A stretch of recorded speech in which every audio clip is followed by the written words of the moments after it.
যাইতে পারতে পারতাম বা তাদেরকে শীতের সময় স্যার আপনি আজকে আমার কাছে আসছেন, আমি নিজে স্যার দিয়েছিলাম, কিন্তু আমার সৌভাগ্য আমার মেয়ে। আপনি স্যার বিশ্বাস করবেন না, আমার স্যার ৫৫ বছর বয়স, আপনি মনে করতে পারে স্যার শেরপুরে লীগের একজন নেতার একটা বাচ্চাও স্যার মারা গিয়েছিলেন, আপনার মনে হয় স্যার হয়তো স্মরণ আছে। ভালোবাসা আর ঋণের কাছে স্যার আমরা ঋণী, কিন্তু স্যার আমার মারা যাওয়ার পরে আমার আম্মার যে কষ্টটা দেখেছি তা আপনার স্যার কিছুটা আমি বুঝতে পারি। আমি আপনাদেরকে বলার জন্য আজকে এখানে এসেছি যে এটা বিচারিক ছিল, অনেক কথা বলতে পারি, দুটো কথা আমি বলতে চাই। ইনশাল্লাহ এতটুকু বিশ্বাস রাখেন যে আল্লাহ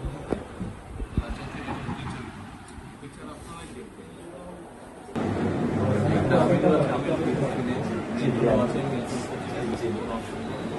আর আসামিকে ধরা হয়েছে, ব্যবস্থা করা হচ্ছে, এরপরে বিচার ইনশাল্লাহ আইন উনিও কন্যা সন্তান, আমিও কন্যা সন্তান, উনিও কন্যা সন্তান।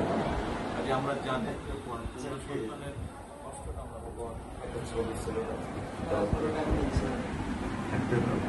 স্যার কিছু বলে দিলেন না, আমি শুধু আপনি মেয়ের বাবা, আপনিও স্যার একজন মেয়ের বাবা। শুধু একটা আমি দৃশ্য আপনাকে স্যার দেখাবো, আর কিছু দেখাবো না স্যার, আমি দেখবো না স্যার, স্যার আমি দেখবো না স্যার, এটা নিয়ে আমি সারা জীবন স্যার আমি কি করে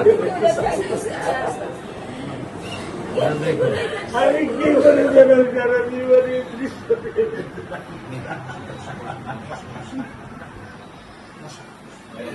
আমার এই দৃশ্য আমি কি দিয়ে পূরণ করবো? আমার বিয়ে শুক্রবারে আমার সাথে মসজিদে নামাজ পড়ে, আমি 3 ওয়াক্ত নামাজ বাসায় পড়ি স্যার, কারণ ও আমার সাথে নামাজ পড়তে পছন্দ করে। 2 ওয়াক্ত নামাজ আমি ওকে নিয়ে স্যার আমার বাসায় পড়ি স্যার। আল্লাহ আমি জানি না আল্লাহ তাআলা আমার কোন পরীক্ষা ফেলেছে, এই দুঃখ এই কষ্ট মৃত্যু ছাড়া আমার আর কোনো শেষ নেই স্যার, আর কোনো শেষ নেই। আপনার দায়িত্ব মানে প্রধানমন্ত্রী নেবে, আমাদেরকে তো আপনাদেরকে শক্ত হতে হবে না, আপনার তো বড় মেয়েটা রয়ে গেছে, এখন তো ওর জন্য আপনাদেরকে শক্ত থাকতে হবে।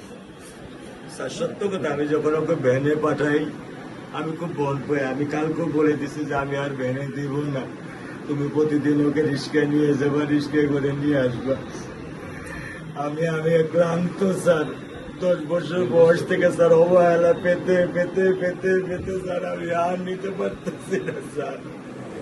আল্লাহ আমার ভাগ্যে দিচ্ছে, আমি কি করবো কি করবো?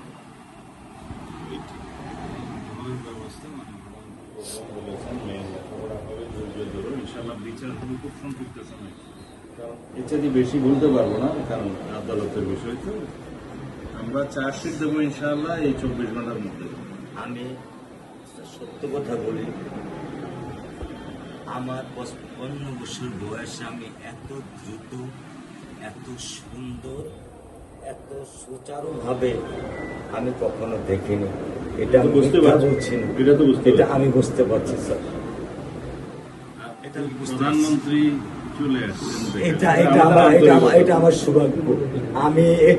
আমি সত্যিকার ভাবে স্যার আমি বলি, আমি এটা স্যার প্রত্যাশা করিনি যে আপনার মতো মানুষ আমার এই 10,000 টাকার একটা ফ্ল্যাটে স্যার আপনি পা রাখবেন, কিন্তু এই বিশ্বাস ছিল যে আপনি 8-10 জন না, যে মানুষ ট্রাফিক সিগন্যালে দাঁড়িয়ে থাকে, নিয়ম মেনে চলে, সে মানুষকে বুঝতে স্যার আমার এইটুকু বয়সে স্যার যথেষ্ট স্যার। ইনশাআল্লাহ স্যার আপনি একটু ধৈর্য ধরবেন, আমি ওকে কোনো নিয়ন্ত্রণ করতে পারতেছি না। আল্লাহ চায় আপনার সন্তানের এই অবস্থার জন্য যে দায়ী তার বিচার ইনশাল্লাহ হবে, ইনশাল্লাহ শীঘ্রই হবে।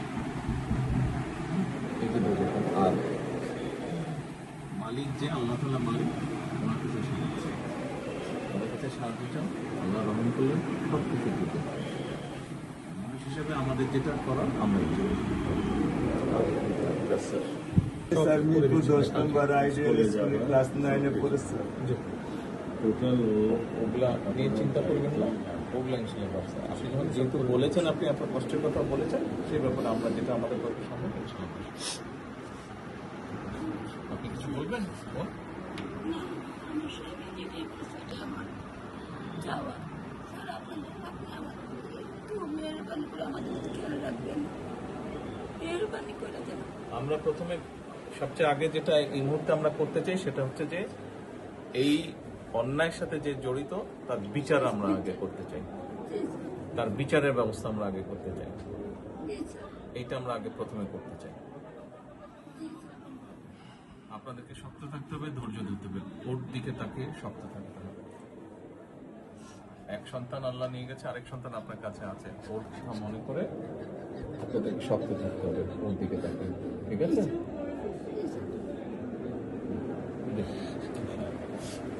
চলে আসবে, ভাই চলে আসবে, আজকে চলবো।